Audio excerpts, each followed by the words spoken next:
Hey guys, welcome. This is the replay of Chapter 8 of Unlearn Your Pain by Dr. Schubiner. If you joined yesterday, you know that I was having internet problems at my house.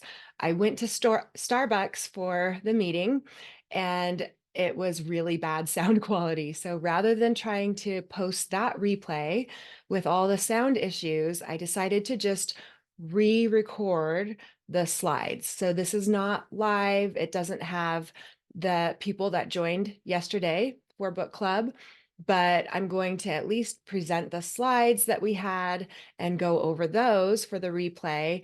And I think you'll be able to hear a lot better, so it'll be less distracting. So I'm going to go ahead and share the screen and get this going. Okay, here's our slides, and we'll get that set up. Okay.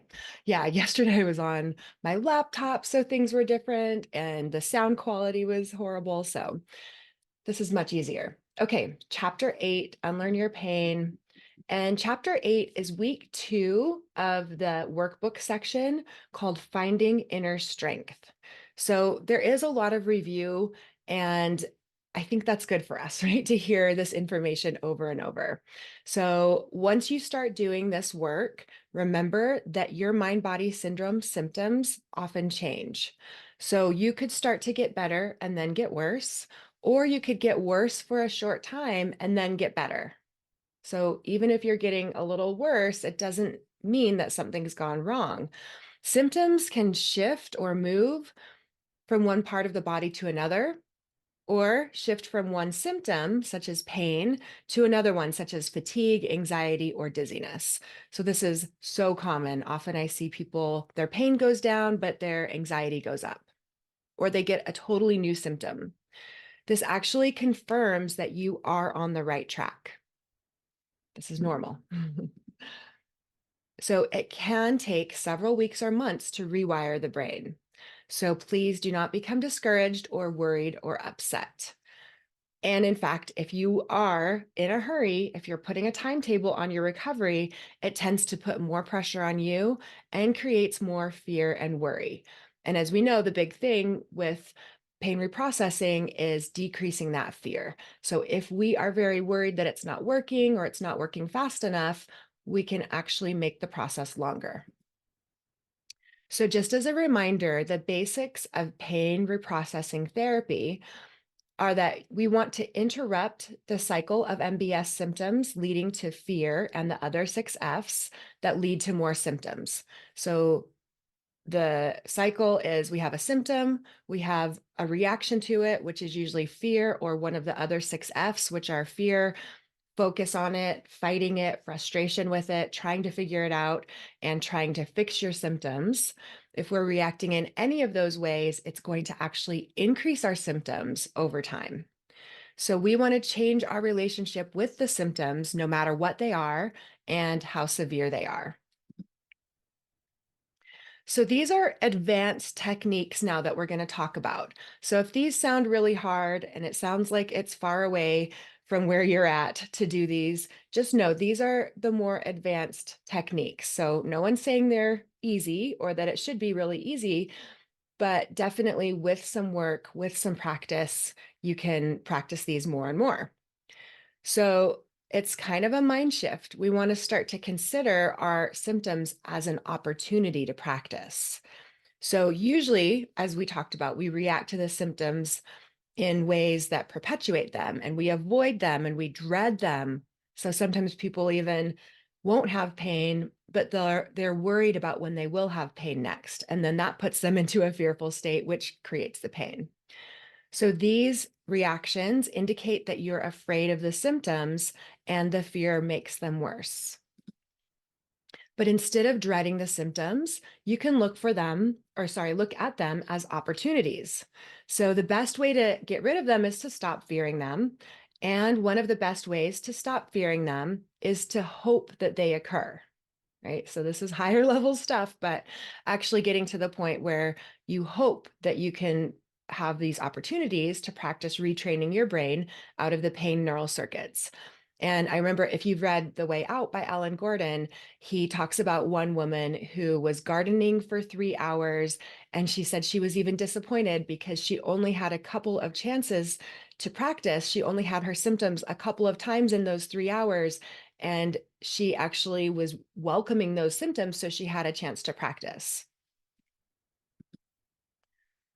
So you can get to the point where you would tell your brain that you hope that they would occur, that you would meet all of these symptoms with a smile, knowing that you'll be training the danger signal out of these symptoms. So by reminding your brain that these symptoms are not dangerous, they can't hurt you, and they'll be getting better over time, this is how you keep repeating that process to desensitize or turn off those neural circuits. One way we can do that is by leaning into the sensations. So often when we have a sensation, we don't like it and we want to get rid of it. And this is the opposite. It's actually going into the symptom, allowing it to be there. So allowing the symptoms to be there without fighting them, allowing yourself to tolerate them without fear, and to view them with curiosity and interest. So, this is what we talked about with somatic tracking. We are trying to interpret the sensations of mind body syndrome differently. So, you might be able to play with the sensations by watching how they shift or move. So, I'll do this a lot when I'm doing somatic tracking with clients, and we might breathe into the area and see how that area reacts with the air. Or they might imagine changing the color, putting an imaginary color on them. Or Dr. Schubiner says, even some glitter. Sometimes I've had people imagine spraying it with a spray bottle or putting a heater on it or wrapping a blanket around it. So you can play with these sensations. And as you're doing that, new neural circuits are forming. You're not using those same old neural circuits and then reacting them in ways to them in ways that perpetuate them, but you're actually changing them. It's like putting up a roadblock with those old neural circuits and creating a new pathway. A different name to call the sensations can be really helpful. So instead of calling them, my TMJ, you might say that there's energy there. Or if you have a place that is, a burning, you might say, oh, it's warm or it's tingling. I've heard people say it's like effervescent or bubbly. So coming up with a little different name that's more neutral can be really helpful. So for example, ringing in the ear, tinnitus, you can begin to listen to the sounds as if they were a form of music, and in order to reduce the fear and focus. So a lot of times that's disturbing to people, that ringing in the ear. And if they think of it just like, oh, it's like I'm hearing a sound being played, some music, that can decrease the fear, which can decrease the brain's production of the symptom. This is just training your brain that these symptoms are not dangerous. So, paradoxical intention. In Viktor Frankl's Man's Search for Meaning, he says the harder one tries to fall asleep, the more one doesn't fall asleep. And if one tries to stay awake, they often fall asleep. You've probably experienced that. I know I have. So often our brain can do the opposite of what we're asking it to do. And this can be kind of frustrating, or you can know that and use that principle in your favor. So telling the brain just to turn off the pain can actually make things worse for some people. So there are some books out there where you're going to like talk back to your brain and even maybe yell at it. But yelling at the brain can fall into that same category of making things worse.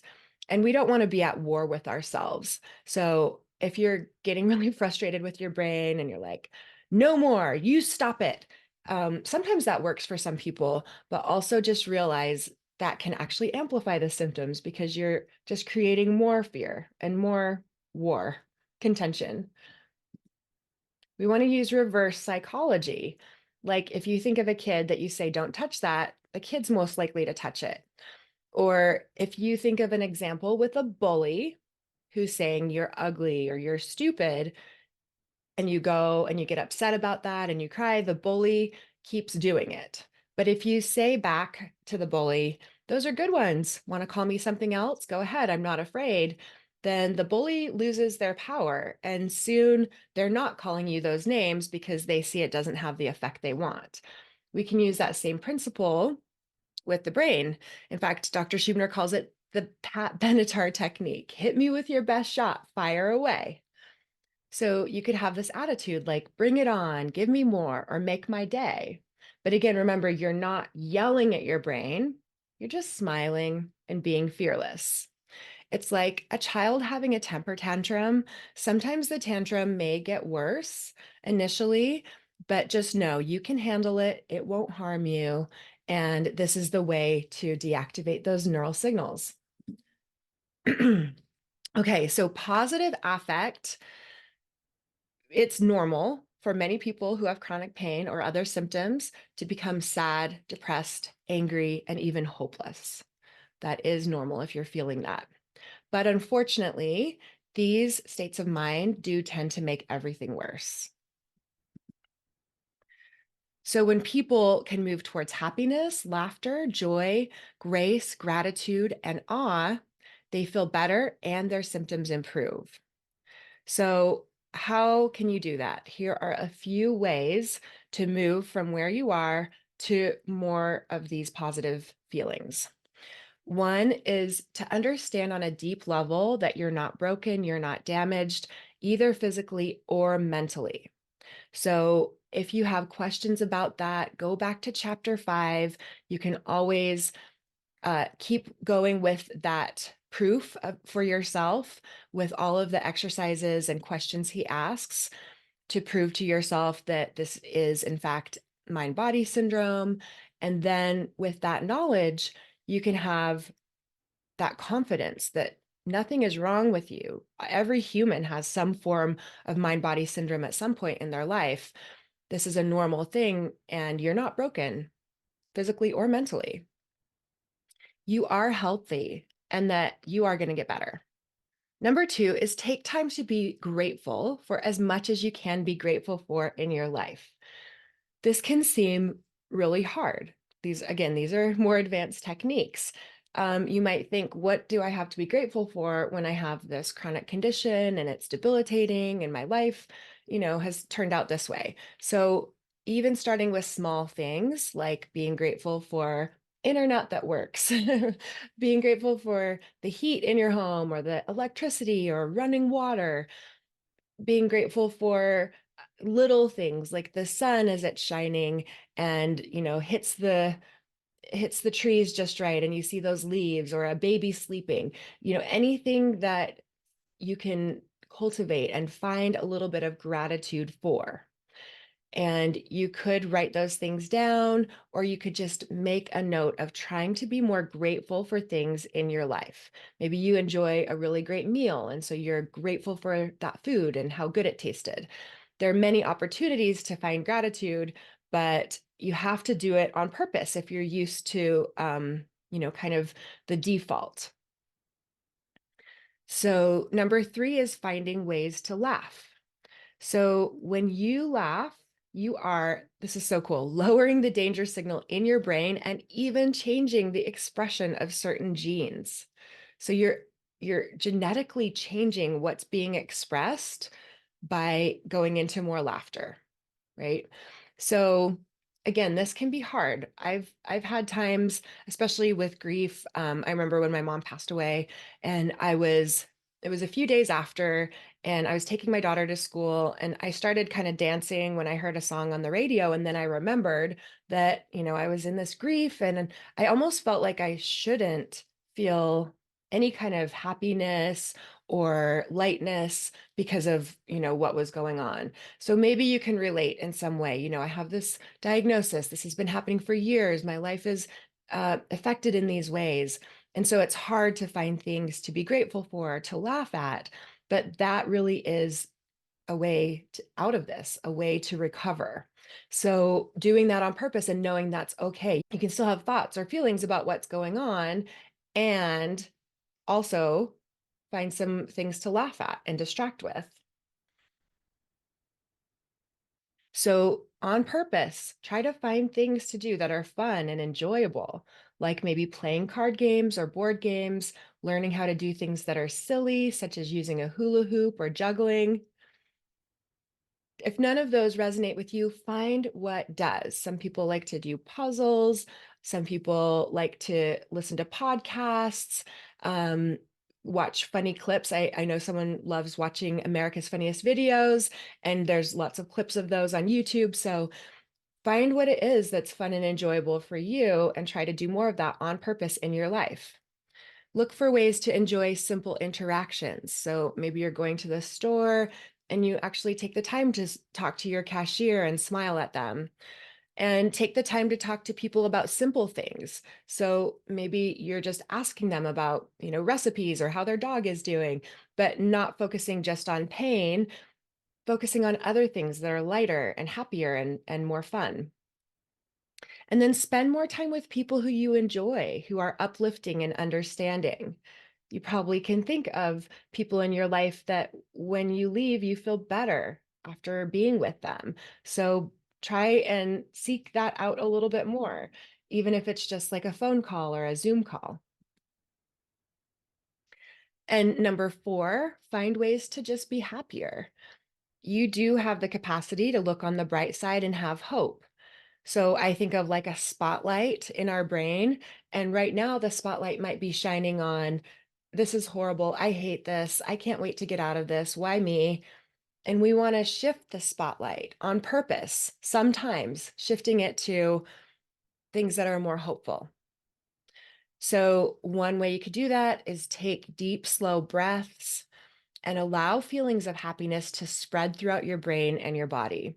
So sometimes I think of stretching it out. So you find a moment of happiness. Deb Dana calls them glimmers.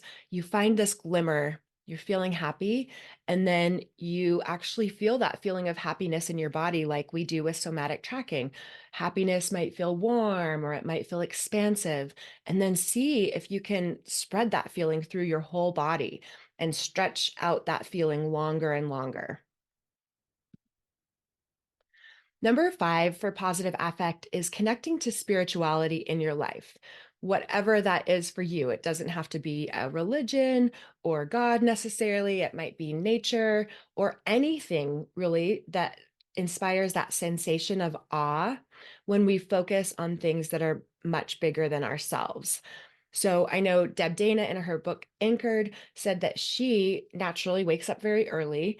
So it's when she does wake up at 5 a.m. or whatever, she'll go out on her porch and look at the stars because they're still out. And that is how she starts her day, with this moment of feeling awe, feeling wonder, feeling, small in comparison to things, and this sense of spirituality.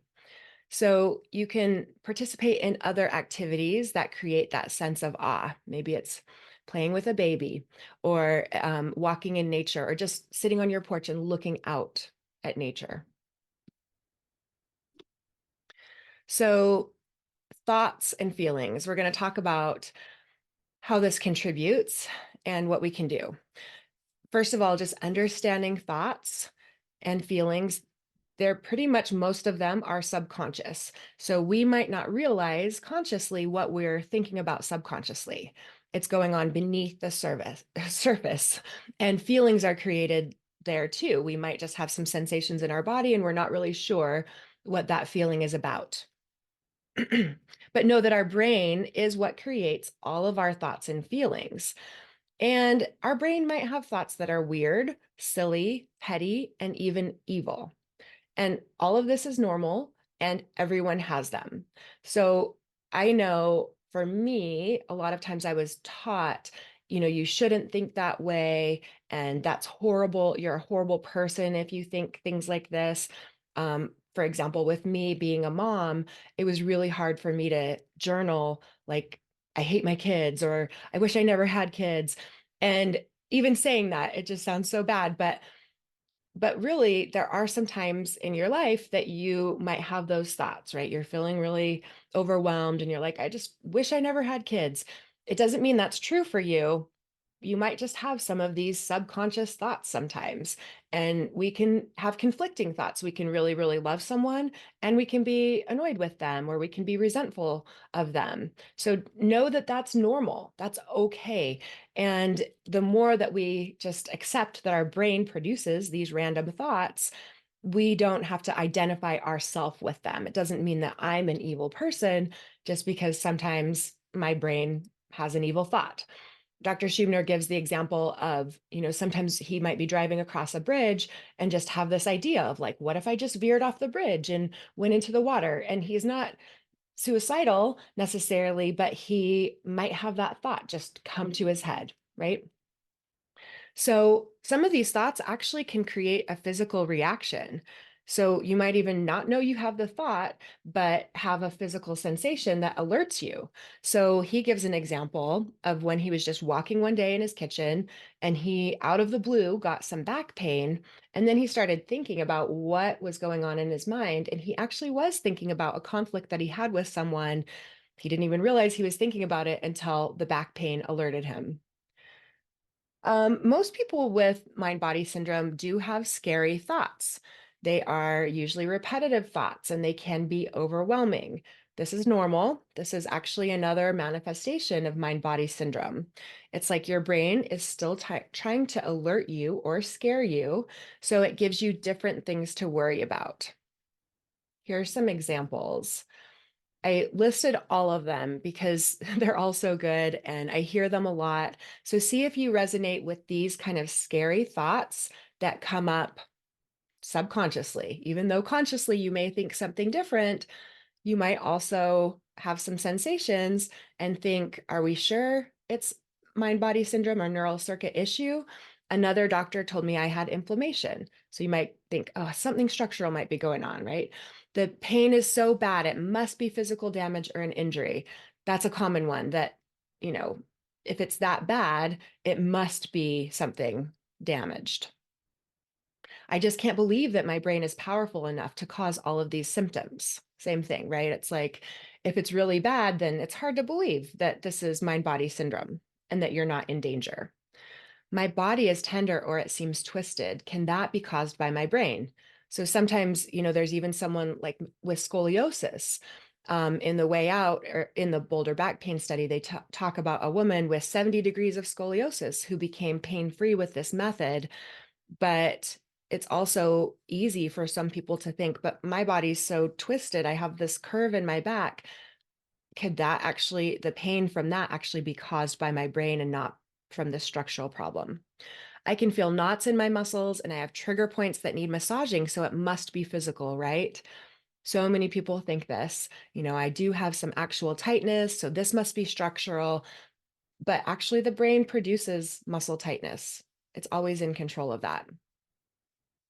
I had a traumatic injury to the area, which makes it hard to believe there's no damage. Yeah, I've heard this a lot too. I had a car accident 20 years ago that was really bad, or I fell off a horse, or I played years and years of sports. So it's hard to believe that there isn't damage there that's causing the pain.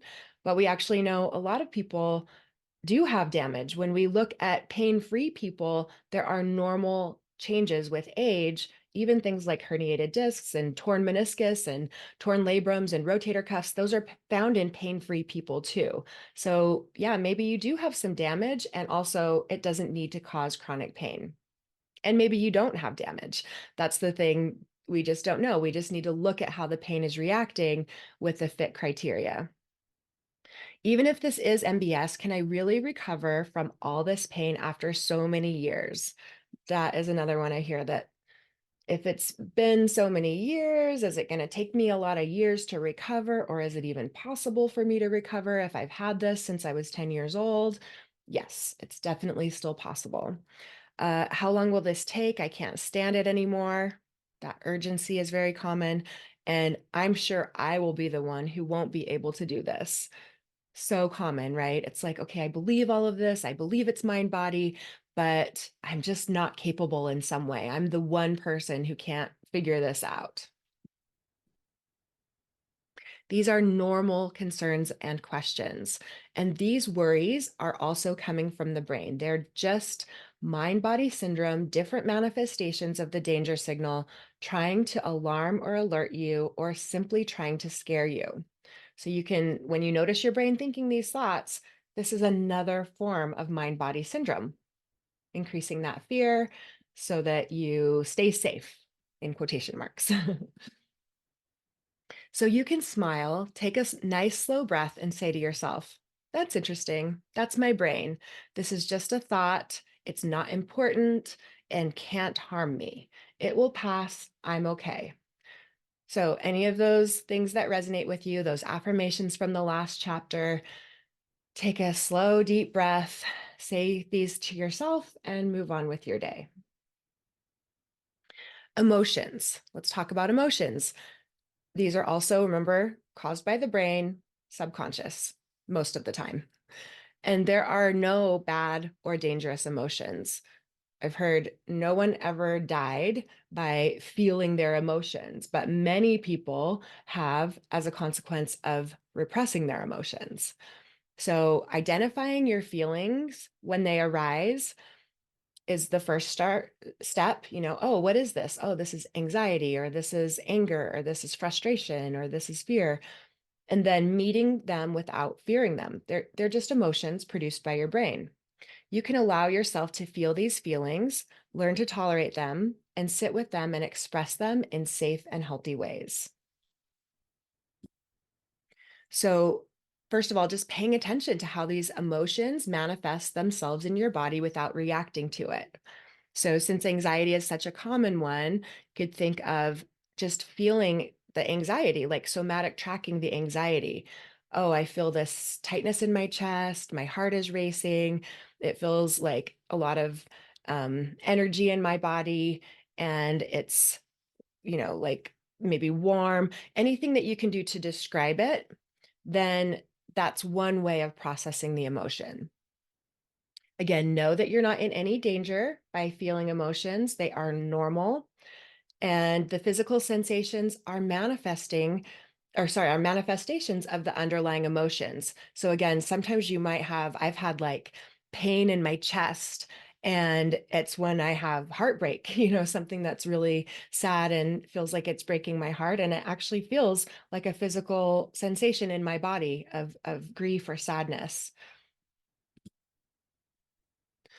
Often, we're unable to identify a particular thought, emotion, or stressful life event that might be connected to a symptom. So, this can be something that we learn. Oh, okay, if there's a physical thing, it's because of a thought or a feeling, but I can't figure out what that thought or feeling is. Don't worry. That's actually more common than just knowing what the thought or feeling is, because remember, it's subconscious. It's going to take some time to get into this practice.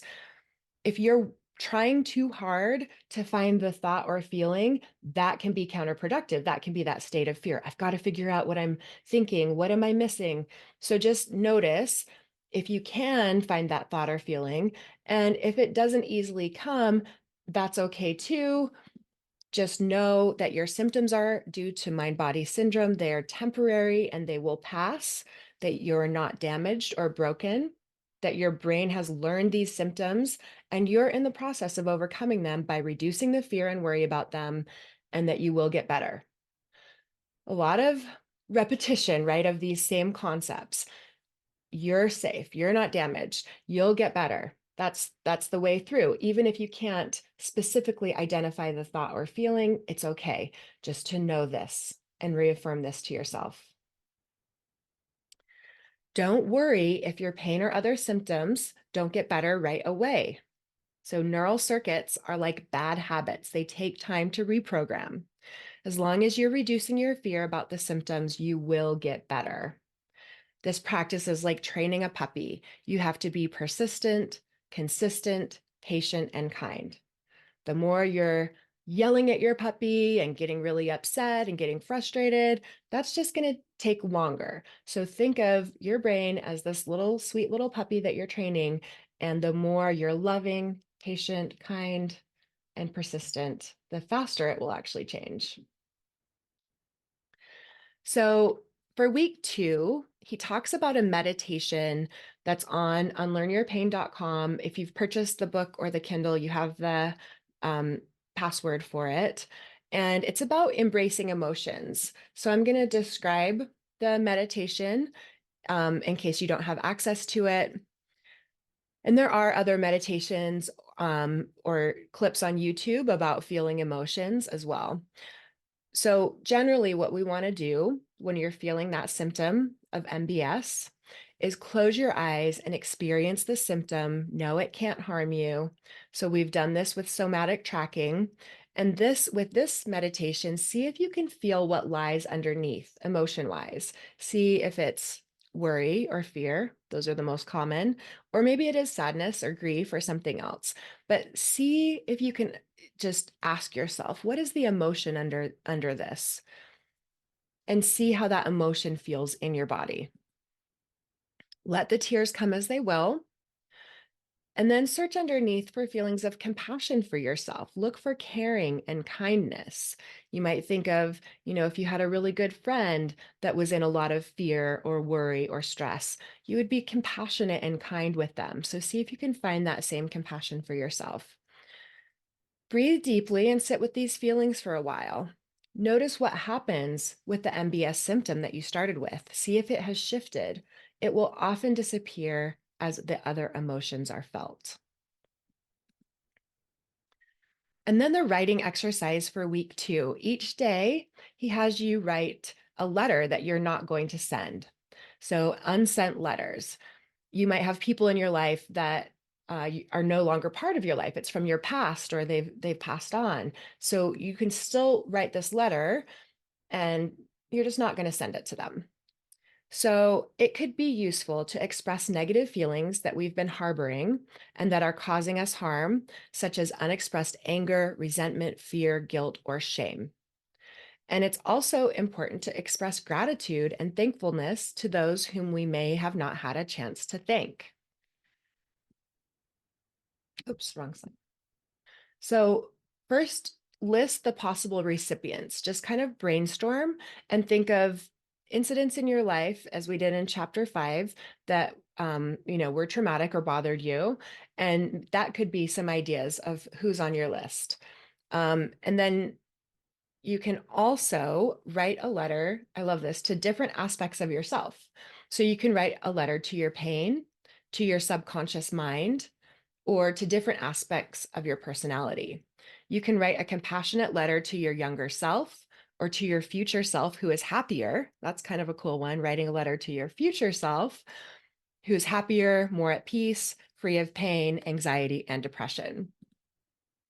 After each letter, reflect on and write a description of what lessons you have learned from this person. So maybe you learned, I never want to tolerate abuse again, or, maybe it's something like that. So I did learn something from that thing that I went through.